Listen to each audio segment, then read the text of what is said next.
Destiny నమ్ముతారు sir? విధి నమ్మాల్సి వస్తుంది కాదు, విధి నడిపిస్తుంటుంది.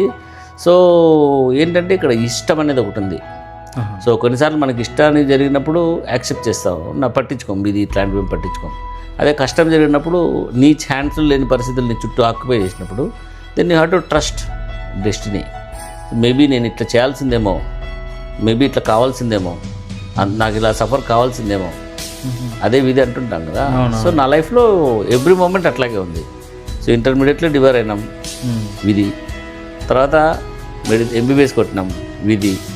తర్వాత సడన్గా ఆల్ ఆఫ్ సడన్ స్పిరిచువాలిటీలోకి ఎంటర్ అయినాం, మెడిటేషన్ చాలా డెప్త్లోకి ఎంటర్ అయినాం, వన్ డేలో డెప్త్ మారిపోయింది, విధి. తర్వాత ఎంఎస్ జనరల్ సర్జరీ కొట్టినాం, విధి. సో మెడిటేషన్లో పూర్తిగా ఉన్నాడు, వైరాగ్యంలోకి వెళ్ళాలి, వైరాగ్యం అటు సైడ్ వెళ్ళాలి. సో ఆ సైన్స్లో కనెక్ట్ అవుతూ మెటీరియల్ లైఫ్లో ఎంఎస్ జనరల్ సర్జరీ తుక్కురేగొట్టినాం సర్జరీస్. ఎంఎస్ అయిపోతేనే మళ్ళీ తుక్కురేగొట్టినాం. తర్వాత పెళ్లి చేసుకున్నాం, పిల్లల్ని కన్నాం. సో సర్జరీ చేసాం, పిడైర్ సర్జరీ వెళ్ళాం, డెస్టినీ. పిడైర్ సర్జరీనే నీలోఫర్ ఎందుకు వస్తుందంటే డెస్టినీ. స్టేట్ 3rd ర్యాంక్ వస్తుందంటే నాకు తెలియదు, డెస్టినీ. సో అక్కడి నుంచి వచ్చిన తర్వాత నా పిల్లలు నేను అందరూ కలిపి ఒక journey, with them I have a journey.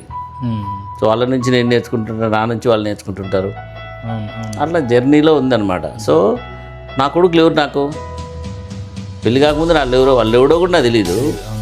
నా పిల్లలు వాళ్ళు ఎవరు, నాకు పుట్టకముందు మా అమ్మ ఎవరో నాకు తెలీదు.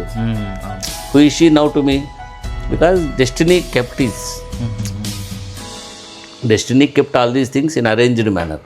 సో విధి ఇవన్నీ అరేంజ్ చేసుకుంటూ వెళ్తుంది కాబట్టి నువ్వు ఇక్కడ ఉన్నావు.